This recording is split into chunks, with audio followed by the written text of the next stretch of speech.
You know, it's almost like your birthday with a package from China, so let's go.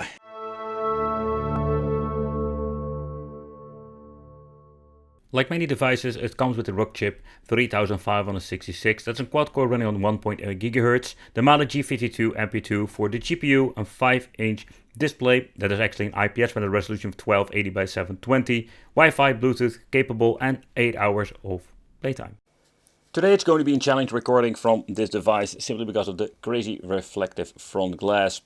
But I can already tell you I needed to clean a couple of times, so it's not really scratch sensitive.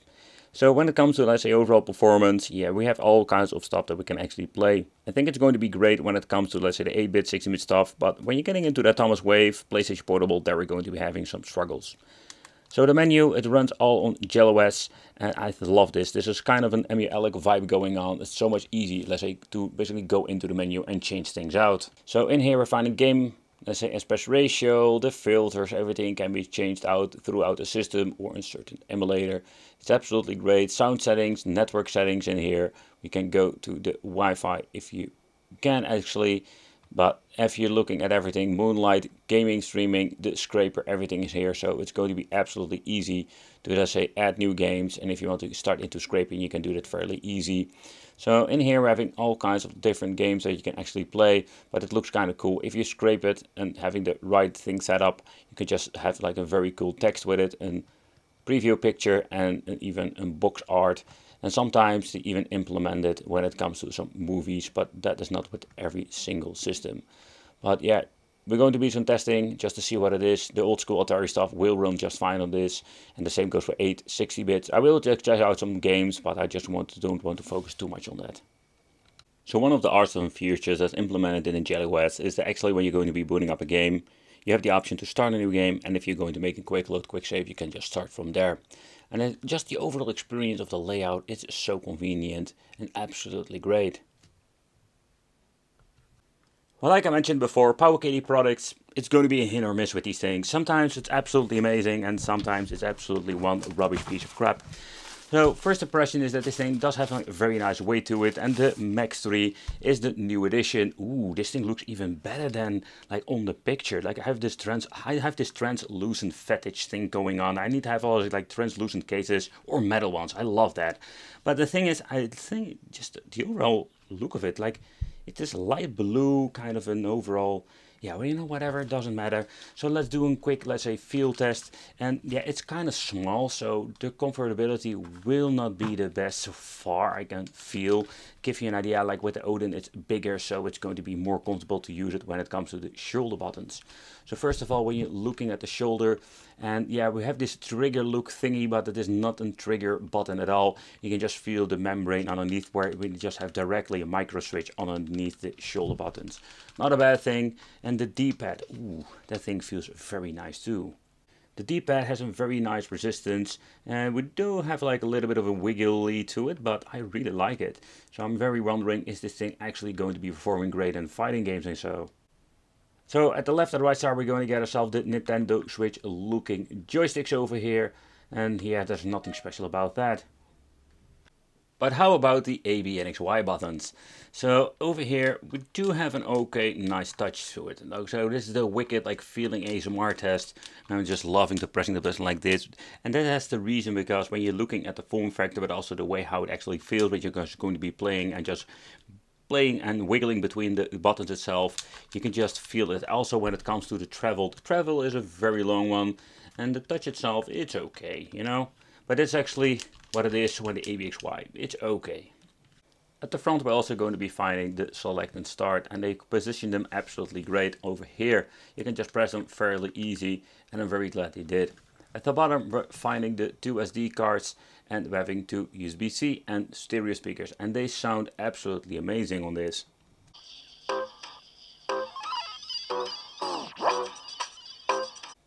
Okay, so on top we're finding the reset button over here, on and off switch with an HDMI mini out, and the physical volume control.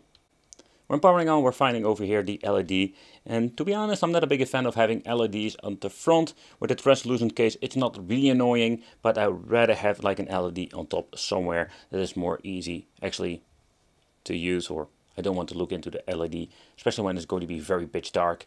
you know, this thing is going to be annoying. But let's move on to a fighting game where I wasn't a fan of, let's say, going into the beat 'em up stuff. Let's see how it responds. So it's still a very strange, let's say, overall experience. But where I didn't like it for the, let's say, beat 'em up games, it seems to be working just fine for, let's say, fighting games. Need to get used to it, that's one thing for sure. But the overall experience is quite nice. See, and this is exactly what I mean with the shoulder buttons and the triggers. If you're going to be using the left part, I found it was very difficult to use it because of the, let's say, the distance between these two. It's quite difficult. Maybe more like a personal handicap of mine, but still I don't like it. So most of the time I'm actually using for fighting games, using the 4 front facing buttons and the 2 triggers. For me that's the best configuration. Absolutely amazing this. Okay, what the heck? I think a long travel, it's kind of weird to play like that. I'm really used to, let's say the other device I've reviewed, where they have like a short travel, even the ones that having a click travel, that was amazing. And yeah, CPS simulation is perfect on this. Fast loading times, everything, no problem there. So let's jump into some N64. Let's start with this craziness, simply because this is one of those games I've been complaining about so long. But you can just see that it is running so much significantly better than all the other handhelds I've reviewed here on the channel, particularly with this budget.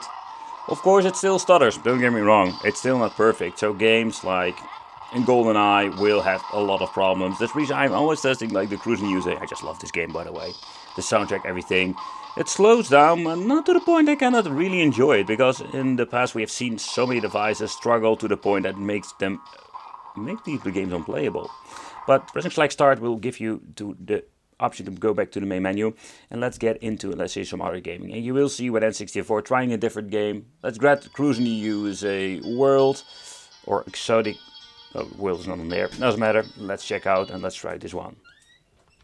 But this is just actually a great example that when you're just trying a different game, the overall emulation performance is going to be so much better. So where it's going to be in hit or miss with these things, you can really enjoy some N64 on this. Because the Cruising the World, but also Exotica, they run absolutely great with full speed. If some of the games will have a minor hiccup, it's not to the point it's going to be like completely destroying the overall gameplay. Man, this is such a weird game, by the way.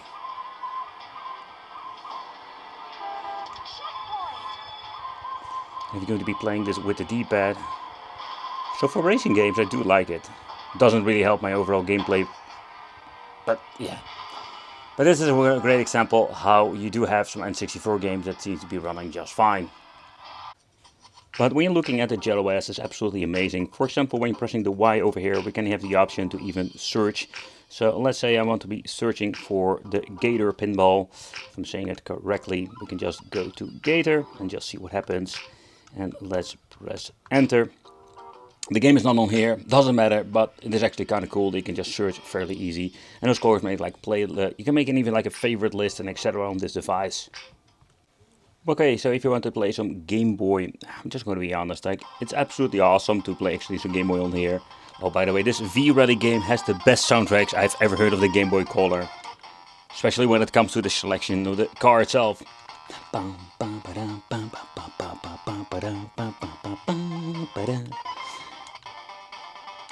Some old school V-Rally racing games on the Game Boy Classic. We don't have any bezels.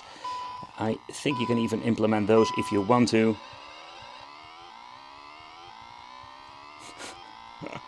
Oh, the old days of racing games on the Game Boy Color. And they look kind of cool, actually playing this on this emulation machine.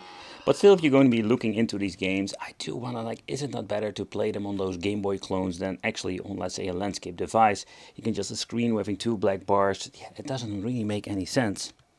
So moving on to the Game Boy Advance, here we're having absolutely a better, let's say, overall experience due of the display ratio and the game. So I don't like playing Game Boy Classic on this. I do love playing some Game Boy Advance. And the overall emulation in combination with JetOS and everything, it runs absolutely amazing out of the box. So that's just great. Whee! Another system I was really looking forward to check out is the Panasonic 3DO. That system had absolutely some, let's say, hidden gems. All-wheel drive helps. Okay, the only thing is like figuring out how actually everything works when it comes to, let's say, the controls. Alright, we can switch between all of the different cars over here. So let's see if I can get something going on when it comes to the game itself. There we go. Next up, loading times. Let's see how fast it will load up. I noticed when getting into the emulator it took quite a long time. Ooh, you can just see that it does struggle a lot. Acceleration needs to be somewhere here. You know, and this is just pushing the device to its limit. This is not the way how you actually want to play Need for Speed. But if you're going to play, let's say, Need for Speed on PlayStation, that seems to... I can already tell you it's going to be running just fine. So which is actually the Panasonic 3DO, it's quite difficult to emulate. So when it comes to Panasonic 3DO, this is not absolutely the way you want to play. It's absolutely horrible. So moving on with some arcade, another system I don't play very often on these handhelds is Atomic for the Wave. And Atomic Wave is a great system. It seems to be running okay with some minor hiccups. But the overall quality of the graphical part is not great. It seems like they have been tweaking with this. But I'm quite surprised to see that it actually runs pretty decent on this. There's some minor hiccups in the beginning. It seems to be that we do have the option to play some Atomic Wave on this. And that is absolutely a very cool thing, that we can finally have like a handheld that we can just play it. Combining with the display. Okay, wait, what just happened? It's absolutely a lot of fun. But okay, let's move on to some other stuff. Like I mentioned before, that the 8-bit and 16-bit era will run just flawless on this. But what is kind of cool that we do have systems like Sega 32X and Sega CD. And in my opinion, there are not a lot of, let's say, good games on those platforms. For my original system, I also own like Sega or the Sonic CD of the Sega Genesis and all the other ones. But there are a handful I really like about these things. But it's just fun to play these games again. And they look absolutely stunning on the display itself. Just a really cool experience. So let's get into the main menu itself. Let's lower the volume because the main menu music is still on. So we also have the Sega 32X, and we can just actually get in here. Now, the game I love to try is Virtual Fighter, Virtual Racing. And also this runs pretty good on this. And that's absolutely a lot of fun. Loading times are quite fast, as you can see over there, almost instant. So let's crank up the volume. Did notice some differences on levels of emulators when it comes to, let's say, the Atomic Wave. The thing was like twice as loud.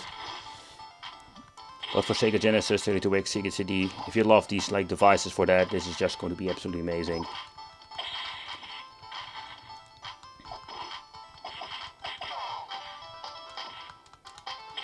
I have no idea what I'm doing when it comes to this particular game. So where this thing has a lot of cool things to it. When it comes to the hybrid mode, absolutely very cool, let's say, looking case and form factor. For me, this is not the best and most comfortable handheld out there. I will explain what I mean. So where this thing is maybe twice the price, I just want to give you an example of like the size. So when I'm holding this device, it is very comfortable due of the height. And that is something I'm missing with the Powkiddy. And that is something they should improve.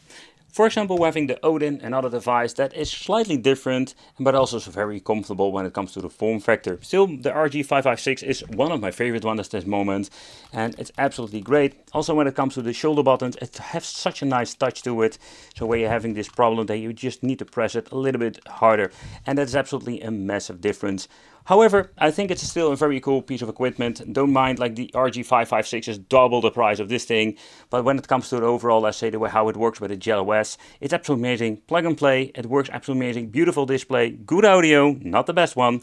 HDMI function and many other cool features.